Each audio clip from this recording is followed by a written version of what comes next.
Ronan Manéo, bonjour. Bonjour. Vous êtes conseiller commerce et services à la personne à la SCCI de Lyon. Pouvez-vous nous décrire un peu l'activité de ce pôle au sein de la CCI justement? Donc oui, à la CCI de Lyon, on a créé un pôle service à la personne il y a 3 ans, puisque c'est en 2006 qu'on a initié une démarche vers ce secteur d'activité des services à la personne. Donc aujourd'hui, ça représente 2 personnes. Donc je travaille avec Céline Brunel sur ce dossier. Et donc on travaille aussi bien auprès des créateurs d'entreprises que des entreprises existantes, donc sur leur développement, voire par la suite sur leur cession et la vente de leurs entreprises. Quel regard portez-vous sur ce secteur des services à la personne qui semble avoir le vent en poupe? Oui, le vent en poupe, oui, toujours d'ailleurs.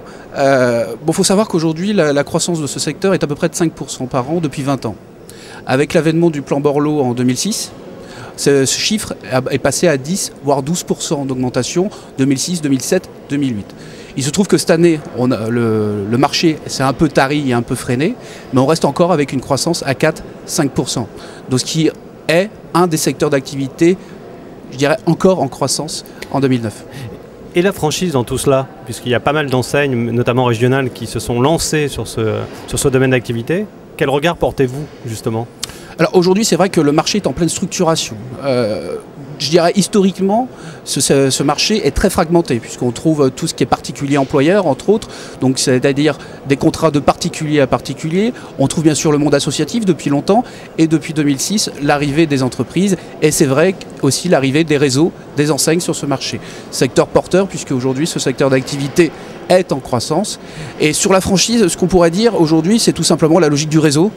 Et aujourd'hui, pour réussir dans ce secteur, mais pourquoi pas dans tous les secteurs, s'adosser à un réseau d'enseignes, bien sûr, c'est la possibilité de mutualiser les moyens, que ce soit la communication ou tout ce qui peut être back-office, le juridique et d'autres éléments. Alors là, vous nous avez présenté les conseils pour un futur candidat. Quels sont les écueils à éviter ou les erreurs à éviter?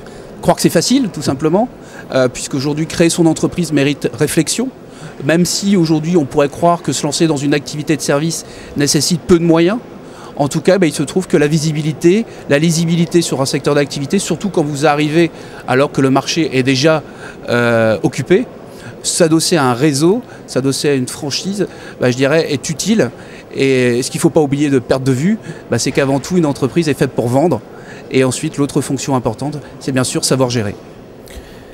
Pouvez-vous nous détailler un petit peu le poids et l'importance des services à la personne dans la région lyonnaise? Ça représente quoi en termes d'activité?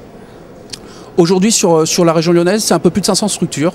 Donc si je prends le Rhône dans son ensemble, bon, sachant que les 3/4 sont plutôt sur Lyon et son agglomération, c'est un peu plus de 500 structures, 500 organismes aujourd'hui qui travaillent dans les services à la personne.